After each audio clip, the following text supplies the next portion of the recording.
says on the tin it's 1986. Now why are all three of us bored? Well, it's because we love water skiing at the weekends. And now it's winter, it's way too cold even for our gonads. Now, I don't know whose idea it was to get a motorbike, but I know Carl had one. And Paul had one. They're both a bit of a biker boys, where I was into the Lambrettas if you watched any of my previous episodes. But I went and bought this lovely little Mako 250 1976 model off Carl. And Carl had a KX250 Kawasaki. We'll get back to that one in a little while. And Paul, Karutri's mates, I have no idea what that one was. I have absolutely no idea at all. But it was pretty gutless, so I remember. So knowing me as a chrome plate and metal polisher, I actually did a little pimping on this Mako because when I got it off Carl it was a little bit of a mess. So I give it a good clean and here I am proudly with my Mako 250 1976 model. So we're very limited on places we could go field wise. So Carl and Paul suggested we went down the beach. You know, where all the horses go at the weekend. So off we trotted, get the joke, and we started playing around on the beach up in Kessingland, up and down the hills. And here are a few photographs, us posing, messing around, and there is Carl underneath this little hill, and there's Paul jumping over him, because that's what we did. We had some fun up and down Kessingland Beach, messing around and upsetting all the horses. After all the horses trotted away and a few times the police came down and we trotted off back to our secret location in a field with our trailer, I got bored with a Mako. It kept breaking down and Carl said he's fed up with the KX250 because he said it's got too much power for a little person. Oh, sorry, Carl. Anyway, I ended up buying the KX250 off him because that was more suited to me, and he went and bought a Kagver 125 super cool Italian motorbike. I know I like Italian motorbikes and scooters. So there we had a change round. And who bought the Mako? Well, my future brother-in-law bought the Mako off me, and Carl would become my future brother-in-law, and I bought the KX250 off him. Yes, it's a very small town,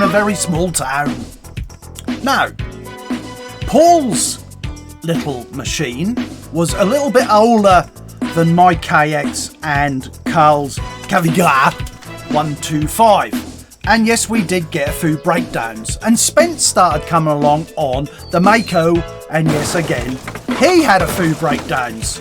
So there we were. It felt like I was on a Lambretta again, that's all I can say. So there we were, look at that, up Kessingland Beach. Unfortunately, that's all gone now. It's all been washed away. So we were very, very lucky indeed to play around on a beach at such time in between all of the horses. Now, we were getting a bit of a few lads turn up. So my other bestie, Roy Bales, he turned up on his little Honda Crunch box. Yeah, I know, that didn't go everything. That was his daily ride, I have to say. But then we had Stephen Shaw turn up. Now, he was a couple of years older than me, but he knew Carl and Paul, Karutri's mates, at school. And he turned up on a homemade motorbike. Now, it weren't very grunty, but I do remember once Carl went to take it to the top of this hill. And I just remember laughing my head off, as did Paul and as did Roy, as Carl tried to get to the top of the hill as bits fell off it. Literally bits fell off it on the way up the hill. Now, on the way back down the hill, more bits fell off. And then, at the very end, Mr. Shaw, bless him, picked it up and stuck it in the boot of his car and went off. And I think that was the last time I ever saw Stephen Shaw, even though we're still in touch to this day. Yes, it ended up in the back of his car, going home. No trailer, that guy. Super cool. After all the antics down at Kessingland, we would then power back down to Pakefield, where our trailer was, outside the first and last pub. And yes, of course, it'd be rude not to, eh? We had to have a few beers. Now, while having a few beers in that cool little pub back in the day, we decided we're getting a little bit bored going up and down the hills down at Kessingland. So one bright spark said, let's go to Corton. Now, Corton is another story, and we only went there once. And there's a reason we only went there once. So here's how it went. We were going along a boardwalk. It was about 15 feet above the water. And we were going along. Caro was up front. Yes, Paul. He was up front. I was behind him. And then there was Carl. We were going along and I suddenly felt it judder up and down, up and down, up and down, up and down. You get the picture, eh? And I stopped and I was swinging on one of the boards. I looked behind and Carl was doing the same. The boards got wider and wider and wider and wider. But Paul just carried on going. To this day, we do not know how he got off the boardwalk with these super wide gaps in the boards with a 15-foot drop off onto the groin, the other side, onto the sand. So Paul, car Rotary's mates, safely landed on the other side. Now, me and Carl had to somehow manoeuvre our motorbikes backwards until the boards were close enough together so we could get back on our motorbikes. Then we went halfway round Corton and met Paul, car Rotary's friends, on the other side on the sand. And on inspection, we could see on the steel plate the mark where his tyre had hit. We, to this day, do not know how he jumped from that last post, boardwalk, onto the groin, onto the sand. It physically cannot happen. And Carl and I both agreed the hand of God, we're not religious, but the hand of God had lifted him onto the sand, because other than that, 2 inches the other side, he would have been in that water 15 foot down. So to this day, we still talk about that one, and yes, we still wonder how Paul, on that little machine of his with no guts, actually jumped up into the air and landed on the other side on the sand. My younger brother by 10 years was into motocross too. Now, he was only 13 and he was hanging out with a bunch of guys down the Eastern Coachworks. So off we trotted again, get that, the horse. Now off we did trot, yep, me, Carl, and there we were, Spence on some machine, my future brother-in-law, and there I am with my other future brother-in-law. I told you this was a very small town, and here we are hanging out on a dirt track outside old Eastern Coachworks. Now that was quite fun for a few times, and there I am, look, taking a few photographs, click, click, click, click, click. And I also remember we went up to Hopton Old Holiday Village, up on the cliffs. There was a few lumps and bumps to go up and down there. It was just me and Carl now, but I do remember we tried some stupid camera angles. Well, I did, because I was still experimenting with my little cameras.